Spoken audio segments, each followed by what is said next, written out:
కింద ఉండేది. శంకరులు అద్వైత సిద్ధాంతాన్ని ప్రతిపాదించారు. అక్కడ శక్తి రూపంగా ఉంది కాబట్టి శ్రీచక్ర రచన, ధనాకర్షణ, జనాకర్షణ యంత్రాలు ఏవైతే ఉన్నాయో అవి వేసుకుంటూ వచ్చారు.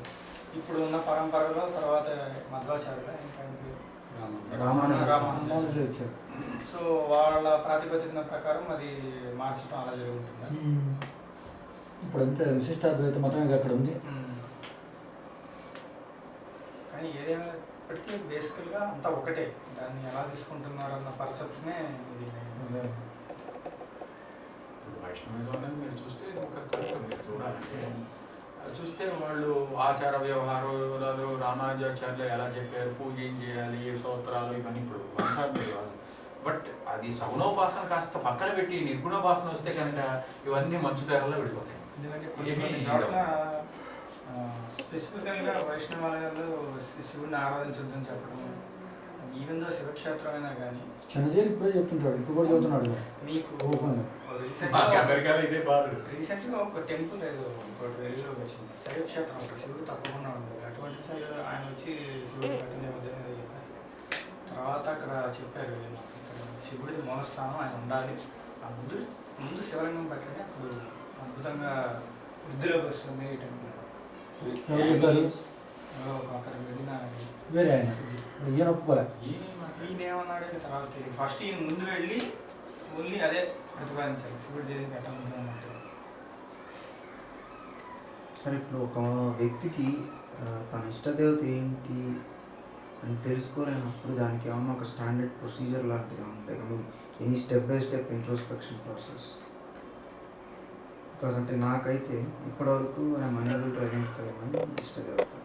అంటే ఆ ఇష్టదేవతను ఆశ్రయించి ఫర్దర్గా ప్రొసీడ్ అవ్వడానికి నా ఇష్టదేవత ఎవరు అని చెప్పి నేను ఐడెంటిఫై చేసుకోలేకపోయాను. దానికి ఏమన్నా ప్రొసీజర్ ఉందా, లేకుంటే కనుక ప్రొసీడ్ అవ్వాలి ఫర్దర్గా? జాతకం చూసి చెప్పచ్చు ఇష్టదేవత ఏంటి. నాకైతే ఇప్పటివరకు ఇష్టదేవత ఏంటి అంటే ఒక స్పెసిఫిక్ అఫినిటీ అనేది ఏది లేదు నాకు. నేను వెళ్ళి ఫాలో అయిన మెథడ్ చెప్తాను. ప్రతి అవతారానికి ఒక తత్వం ఉంటుందండి. ఆ తత్వం ఏ తత్వం చూస్తే మీరు అట్రాక్ట్ అయ్యి అందులో భూయిష్టం అసలు ఏ రకమైన లోపం లేకుండా మీకు ఆ తత్వం నచ్చిందో మీరు ఆ ఇష్టదే అది భావించవచ్చు. అట్లా అనుకుంటే frank, to be honest and frank, నాకైతే శివుడు నచ్చుతాడు, విష్ణు కొంచెం న్యాగ్, అట్లా కొంచెం టాక్టిక్స్, అట్లా నాకు శివుడి ఇది బాగా అంటే ఐ ఫీల్ లైక్ శివుడు is more down to earth అని అనిపిస్తుంది. అంటే నేను ఫాలో అయింది చెప్తున్నాను. నాకు వచ్చింది ఇది సంశయం చాలా కాలం కింద ఆలోచించాను. ఏమిటి నాకు ఆలోచిస్తే ఏ మూర్తి ఏ అవతారం చూస్తే నాకు అమితమైనటువంటి ఆనందం కలిగి ఆ తత్వంలో నాకు ఏ రకమైనటువంటి లోపం కూడా నాకు అంటే అన్ని రకాల కూడా I should be able to accept that అవతారం. అది విష్ణు కావచ్చు, శివుడు కావచ్చు, అమ్మవారు కావచ్చు, ఆంజనేయుడు కావచ్చు, రాము, ఎవరైనా కావచ్చు. నేను అలాగా ఆలోచించు వెడుతుంటే ఆయన ఓకే నాకు జాతకాల వేమి నాకు తెలియదు. నేను ఫాలో అయిన మెథడ్ ఇప్పుడు నాకంటూ స్పెసిఫిక్గా ఒక ఎఫినిటీ టువర్డ్స్ ఒక అలా అని చెప్పి నేను విష్ణు సహస్రనామం చదువుతాను, విష్ణుకి పూజలు అవన్నీ చేస్తాను, దానికేమీ ఇది లోపం లేదు నాకు. ఓకే, కానీ ఇన్ మై హార్ట్ నేను నా ఇష్టదేవతను స్పందించినంతగా మళ్ళీ నా ఇష్టదేవత విష్ణుమూర్తికి బంటు కావచ్చు, అది వేరే విషయం. అది కావచ్చు అంటే నాకు నాకు ఆంజనేయ స్వామి నాకు ఇష్టదైవం. రాముడు అవతారాన్ని తెలుసుకోలేక నేను కొన్ని నన్ను బాధ చేస్తాయి.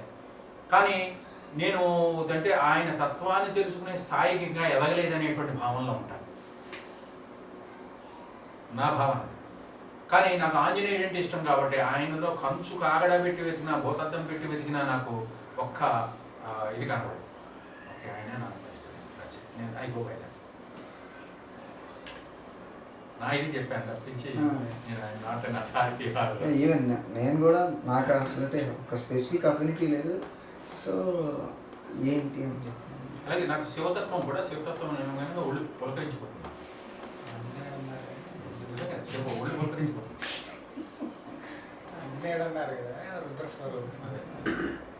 ఈశ్వరాంశ సంభూత పవిత్ర కేసరీపుత్ర భావన యాత్ర. ఏదో ఉంటుంది రామాయణంలోనే ఇక్కడ ఒక చిన్న సంఘటన. ఆయన వడ్డించడం వల్ల సీతమ్మ వారిని ఏదో వడ్డించమని చెప్తే ఆవిడ ఎంత పెట్టినా ఆయన తినేస్తూ ఉంటారు. వీడొచ్చి రాముడు, అంటే నాకు కరెక్ట్గా గుర్తుని గురించి చెప్తున్నాను, ఈవిడొచ్చి రాముల వారిని అడుగుతుంది, ఏంటి స్వామి ఎంత పెట్టినా వెళ్తుందే తప్ప ఆగడం లేదని. అవునా, ఇది తెలుసుగా, ఇద్దరు ఒకటేగా, ఇద్దరు మాయే, విష్ణువు శివుడు ఇద్దరు ఒకటే, అంతా తెలుసు వాళ్ళకి. అవునా అని చెప్పి నువ్వు ఈసారి వెనకెళ్ళి చూడు ఏం కనబడుతుందో అని చెప్పి పంపిస్తే సాక్షాత్తు జటాజోటాలు వేసుకొని శివస్వరూపంగా కూర్చొని ఉంటారు ఆయన. అప్పుడు అక్కడికి అర్థం అవుతుంది ఉత్తర స్వరూపమా అని చెప్పేసి అది రియలైజ్ అవుతుందని చెప్తారు. ఓ సంఘటన మరి అప్పుడు ఏమైనా చెప్పిందా ఇంకా ఆపనైనా ఏమో తర్వాత చెప్పలేదు కదా. ఏమో నాన్నలో శ్రీరామ రాసిచ్చాక అక్కడితో ఆయన ఆపేసుకుంటాడు. రామనామం ఒకటి వినిపిస్తే చాలు కదా, ఆయన అన్ని విధాలా సాటిస్ఫై అయిపోతారు. ఇప్పుడు ఇది చూడండి, దీని గురించి వచ్చింది ఆంజనేయ స్వామి గారికి ఏ అవతారం అయినానండి, అవతారానికి దాని తర్వాత ఒక విశిష్టత ఉంటుంది, తత్వం ఒకటి ఉంటుంది. ఆ తత్వాన్ని మనం అర్థం చేసుకోగలిగితే, ఇప్పుడు మనకు అందే కదా, ఇంతమంది హీరోలు ఉన్నారు, ప్రతి వాడికి ఒక ఫ్యాన్ అసోసియేషన్. మరి అందరూ హీరోలు అయితే మరి ఒకటే ఎందుకు హీరో లేడు, ఇంతమంది హీరోలు ఎందుకు మనకి? ఆ హీరోలు నచ్చేటువంటి తత్వం ఏదో ఉంది వాళ్ళకి నచ్చింది అది. అందుకనే ఆ ఫలానా హీరోయిన్కో డిపెండింగ్ ఆన్ దేర్ ఇంట్రెస్ట్ అనుకోండి, వాళ్ళు అంతే అసోసియేషన్లో మెంబర్స్, స్ట్రాంగ్ ఫ్యాన్స్ అనమాట. వీధిలోకి వెళ్ళేసి గుండెలు చించేసుకుని దెబ్బలాడేటువంటి దాకా ఎదిగిపోతారు వాళ్ళు. వాళ్ళకి అది నచ్చింది అది, వాళ్ళు ఇష్టదేవత కూడా అంతే. ఇప్పుడు అలా కాకుండా మనకి ప్రతి వాడికి కూడా కుటుంబ దేవత అని ఒకటి ఉంటుంది. కుటుంబం అంటే మీ వంశపారంపర్యంగా ఆరాధించే దేవత అన్నమాట. ఓకే, అది మళ్ళీ వేరు. ఓకే, అది మన ఏమంటారు కుటుంబానికి సంబంధించింది. బట్ వ్యక్తిగా యాజ్ అన్ ఇండివిజువల్ మీకు ఉండేటువంటిది this is how I understand. ఈ ఏకస్వరూప ఆరాధన చెప్తారు కదండి, ఒకే దేవుణ్ణి పూజించండి, ఒకే దేవుణ్ణి నమ్ముకోండి, ఒకే దేవుని గుడికి వెళ్ళండి, ఇంకెక్కడికి వెళ్ళకూడదు. మనం ఒక దేవుని నమ్ముకున్నాం, అలాంటప్పుడు ఇంకా వేరే దేవుళ్ళ గుడికి వెళ్ళాల్సిన అవసరం లేదండి. వెళ్తే తప్పేమన్నా ఉండదు. తప్పేముందండి. ఇప్పుడు మనకి మళ్ళీ సంకుచిత స్వభావం రాకూడదు. ఇప్పుడు ప్రపంచం అంతాలో ఉండే చైతన్యమే అన్ని చోట్ల ఉందని భావించలేదు. ఇప్పుడు పంచాయతనం శంకరాచార్యుల వారు పెట్టడానికి కారణం ఇదేనండి. శాక్తేయులు, గాణాధిపత్యులు, దాని తర్వాత సూర్యుని ఉపాసించాడు, వీళ్ళందరూ కూడా ఒక్కొక్క సెక్ట్ కింద తయారైపోయి మా దేవుడు గొప్ప అంటే మా దేవుడు గొప్ప అనుకుంటే ఆయన షణ్మత స్థాపనాచార్య ఒక్క షణ్ముఖిని పక్కన పెట్టి ఈ 5 దేవతల్ని మీరు ఆరాధించండి, అయితే మీకు ఇష్ట దేవత ఎవరైతే ఉన్నారో వాళ్ళని ముఖ్యమైన దేవత కింద పెట్టుకోండి, మిగిలిన వాళ్ళని పరివార దేవతల కింద పెట్టుకోండి. పరివారం అంటే తప్పు అని కాదు, అక్కడ అకంపెనీయింగ్ అంతే. పరివారం అంటే మళ్ళీ చాలా మంది తప్పుగా అర్థం చేసుకుంటారు, అది కాదు. ఇప్పుడు మీకు విష్ణు అనుకోండి, విష్ణువుతో ఉండేటువంటి వాళ్ళు అనేటువంటి భావన అక్కడ అంతే. విష్ణు మీనా దేవుడు. దానివల్ల ఏమవుతుందంటే మీకు సర్వమానవ సౌభ్రాతత్వం లాగా అన్ని మతాల యొక్క సారం మీకు కనిపిస్తుంది. మీరు దెబ్బలాడుకోవడం మానేస్తారు. శంకరాచార్య వారు చేసినటువంటి మహత్తరమైనటువంటి విషయం అది. శాక్తేయులు ఉన్నారనుకోండి, అమ్మవారిని పెట్టి పూజించుకో, సేమ్ పంచాయతనం. అప్పుడు నువ్వు అదేమిటి శాక్తేయులతోటి, అదే మన వీరశైవులతోటి, వైష్ణవులతోటి దెబ్బలాటలు ఉండవు మీకు. అది ఎంత అద్భుతమైనటువంటి ఆలోచన చూడండి, శంకరాచార్య వారు చేసినటువంటిది అద్భుతమైన పని చేశాడు ఆయన. కావాల్సింది ఏంటంటే మనలో మనం ఇలా కొట్టుకోవడం అవి అన్నది ఉండకూడదు. ఎంత మాట్లాడుకున్నా సరే, ఇప్పుడు మరి అయితే హిందువులే దేవతలా, మరి క్రిస్టియన్స్ ముస్లిమ్స్ వాళ్ళు మనుషులు గారా అంటే కాదండి, అందరూ ఒకటే. కానీ ఏంటంటే మన సగుణోపాసనలు మనం చేస్తున్నప్పుడు మనకు ఉండేటువంటి దేవీ దేవతలను ఇలా ఉపాసించడం అనేది మనకి వస్తుంది. కానీ మీరు నిర్గుణోపాసన, అందుకనే రామకృష్ణ పరమహంస ఇది జరిగితే ఆయన ఒకటే అంటాడు, కలియుగంలో సగుణోపాసన చాలా సులభం, అది కూడా భక్తి మార్గం. ఒక స్థాయి వచ్చి మీకు మనస్సు కుదురుపడిన తర్వాత మీకు అట్రిబ్యూట్స్ అక్కర్లా భగవంతుడికి. ఓకే, మీకు నిర్గుణోపాసన చేయొచ్చు. ఆ స్థాయికి వెళ్ళడం కోసం వరకు మనకి చెప్పినటువంటి ఇది. కానీ ఏంటంటే దాంట్లోనే మళ్ళీ మనం భేదాలు కల్పించుకుని కొట్టుకుని ఇంకే పైకి వెళ్ళేది ఇప్పుడు మనం అంటే మేడెక్కిందో నిచ్చెన అవసరం, మేడెక్కితో ఇంకా నిచ్చెన తీసేయండి అవసరం. ఏంటంటే ఓపెన్ మైండ్తో చూడాలి. మనకి సంకుచిత స్వభావం వల్ల ఈ రకమైనటువంటి డిఫరెన్సెస్ అవి రావడం తప్పిస్తే మన తెలుగు వాళ్ళలో ఆంధ్రప్రదేశ్లో అంత పెద్ద ప్రాబ్లం లేదు. కానీ తమిళనాడు వెళ్తే అయ్యర్స్ అండ్ అయ్యంగార్స్ అంటే డెడ్ ఎనిమీస్. వీళ్ళు అయ్యంగార్స్ శివుడిని పూజించారు, అయ్యర్స్ విష్ణుని లేదు సార్, అయ్యర్స్ లిబరల్ మైండెడ్. వినండి, డెడ్ మ్యాన్ ఐఎస్ అండ్ అయ్యంగార్స్తో కంపేర్ చేస్తే Iyers are little bit softer, liberal minded కాదు. అయ్యంగార్స్ అంత ఫానటిక్స్ కాదు, ఐఎస్ సాఫ్టర్. అయ్యంగార్స్ చాలా ఫానటిక్స్ అండ్ సుపీరియారిటీ కాంప్లెక్స్ ఎక్కువ. బ్రాహ్మణులు అమాంగ్ బ్రాహ్మణ్స్ అయ్యర్స్ని వాళ్ళు తీసేస్తారు, మేమే బ్రాహ్మణులు వాళ్ళు కాదన్నట్టు. అందుకనే ఒక ఆయన చెప్పాడు నాకు, అయ్యంగారు సార్, అయ్యంగార్స్ ఇది వినండి సార్, ఇది చాలా ఇంట్రెస్టింగ్. అయ్యంగార్ అని ఎంత బాగా చెప్పాడంటే నాకు ఇది, అంటే ఈగో యొక్క సూపర్లేటివ్ టాప్ అన్నమాట. ఈగోలో అయ్యంగార్. మా హౌస్ లో ఉన్నది అయ్యరే sir, but he worships Venkateswara Swami, Vishnu, ఎవరు. బట్ అయ్యంగార్స్ నేను అదే వాళ్ళకి చెప్తాను. superior. మరోసారి శ్రీవారి సేవకి గణేష్ని పిలిచినప్పుడు తను ఎన్ని సందేహాలతోనూ అసలు సాధ్యమా, అవుతుందా, నేను చెయ్యాలా వద్దా అనుకుంటాడు. భగవంతుడి మీద నమ్మకం లేదు, అంత ఫ్రీ విల్ అనుకుంటాడు. అసలు ఆ సందేహాలు చిట్టా చెప్పాలంటే పేజీలు నిండిపోతుంది. మరి ప్రస్తుతం ఎట్లా ఉన్నాడో తిరిగి వచ్చిన తర్వాత అనేది నన్ను అడగలేదండి. అప్పుడున్న సందేహాల చిట్టా ఇప్పటికీ అట్లాగే ఉందా? అంటే to be frank and honest, నాకు శరణాగతి అనేటువంటిది కంప్లీట్గా లేదు. నేను 2వ సాధన సమ్మేళనానికి వెళ్ళినప్పుడు కూడా రామన్న గారిని అడిగాను. నేను అంటే ఒక దేవీ దేవతామూర్తి పట్ల, అంటే దైవం పట్ల కంప్లీట్ శరణాగతి ఎట్లా అంటే నాహంకర్త అరిహకర్త అని చెప్పాను రాసినట్టు. నాదేమీ లేదు, మొత్తం అంతా దేవుడే చేయిస్తున్నాడు, అంటే ఐమ్ జస్ట్ ఒక వయా మీడియం అని చెప్పని అట్లా ఆ భావం అనేది నాలో పాదుకలుపుకోలేదు.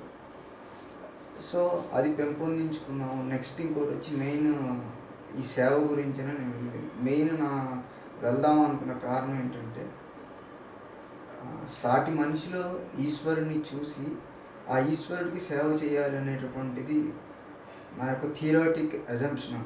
దాన్ని ప్రాక్టికల్గా ఇంప్లిమెంట్ చేసి ఆ భావనని ఇంబైట్ చేసుకుందాం నాలో అన్నది నా యొక్క మెయిన్ రీజన్. సో అట్లా వెళ్ళినప్పుడు నాకు కొంచెం సక్సెస్ఫుల్గా అయ్యాను అనిపించింది. రెండవది నాకు మెయిన్ అనిపించింది ఏంటంటే, అక్కడి నుంచి వచ్చేటప్పుడు అందరూ సాటిస్ఫాక్షన్గా తిరిగి వచ్చారు, బట్ ఐఎమ్ కంప్లీట్లీ డిస్సాటిస్ఫైడ్. ఎందుకు అంటే అందరూ అనుకుంటారు సేవ చేయడం అదృష్టం అది. నా యొక్క ఇదేంటంటే, ఆ స్వామి వారి యొక్క మూర్తి నకసిక పర్యంతం నేను సాక్షాత్కరింప చేసుకోలేకపోయాను. అంటే 10 నిమిషాలు క్యూలో ఉండి జనాల్ని తోసినప్పటికీ ఆ స్వామిని చూసినా కానీ ఆ యొక్క మూర్తి, ఆ విగ్రహ స్వరూపం నా యొక్క మనోఫలకం మీద ఇది రిజిస్టర్ అవ్వలేదు, కంప్లీట్ రిజిస్టర్ అవ్వలేదు. అది ఏం మహత్యమో లేకపోతే ఏంటో, అది whether it's my fault or whatever, I don't know. ఆ స్వామిని చూసినంతవరకు బాగానే ఉంటుంది, కానీ చూసి అలా బయటికి రాగానే ఎంత తీక్షణంగా కూర్చుని ఆ మొత్తం మూర్తిని రిమెంబర్ చేసుకున్నాము. సో దట్ అంటే మనం ఒక ధ్యానంగానే ఒక రకమైనటువంటి ఇది చేసుకునేటప్పుడు ఆ స్వరూపాన్ని ఒక ఆలంబన కింద పెట్టుకొని సాధన చేసుకుందాం అనుకుంటే చిక్కట్లేదు. కానీ ఒక్క మెయిన్ అదృష్టం నాకు అనిపించింది ఏంటి అంటే, నాకు అప్పటి వరకు జైవిజలు దాటి 7 గదులు ఉన్నాయి, ఇంకా మిగతా గదులు ఉన్నాయని తెలియదు. అంత లోపల వరకు వెళ్ళి రావడం అనేటప్పుడు మాత్రం నేను సర్టెన్ అదృష్టం ఫీల్ అయ్యాను. రెండవది, మనుషుల్లో నిజంగా ఇంకా నిష్కల్మషమైన అవ్యాజ్యమైన ప్రేమ ఉన్నది అని చెప్పి నేను ప్రాక్టికల్గా రియలైజ్ అవ్వగలిగాను. నిజంగా సర్వ స్వభావాలు, నిర్మలమైన హృదయులైన మనుషులు ఎలా ఉంటారు అన్నటువంటిది నేను ప్రాక్టికల్గా చూసి రియలైజ్ అవ్వగలిగాను. అది నాలో నేను ఇంబైబ్ చేసుకోవడానికి ప్రయత్నిస్తున్నాను. That's all.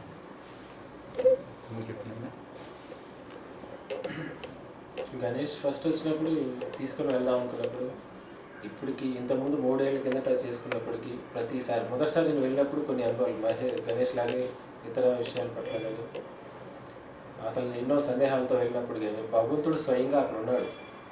భగవంతుడు అనేవాడు ఉన్నాడు, అక్కడే కాకపోతే ఎక్కడైనా ఉన్నాడు అనుకో. మన ఆలోచన విధానం ఎట్లా ఉంటుందంటే, వెళ్ళామా, దేవుడికి దండం పెట్టామా, వచ్చామా, మన పని అయిపోయింది 2 నిమిషాలతో. కానీ అక్కడికి వచ్చే ప్రతి ఒక్కళ్ళు కూడా బిడ్డలా పెట్ట అసలు చిన్న పెద్ద తేడా లేకుండా వాళ్ళ యొక్క ముఖంలోని ఒక భక్తి భావాన్ని మనం చూస్తే, మనం ఎక్కడ భక్తి అనేది చాలా పెద్ద పదం అని అంటారు, కానీ వాళ్ళు ఆ క్షణకాలంలోనైనా సరే ఆ ఉన్నత భక్తి భావాన్ని పొందగలుగుతున్నారు. వాళ్ళని చూస్తే మనసు కరిగిపోయి కళ్ళంటే నీరు దారాలుగా వచ్చేస్తుంది. So here one thing I just want to add, sorry for interruption. అది యాక్చువల్గా నాకు అనిపించింది అంటే నేను just middle class family, even below middle class. Even for this నేను తిరుమలకి వెళ్తున్నాం అంటే 3 నెలల ముందర మనం అకామిడేషన్ బుక్ చేసుకోవడం, అందులో మంచి నీట్గా ఉన్నది, నెక్స్ట్ 50 days 50 రూపీస్ టోకెన్ నేర్చుకోండి.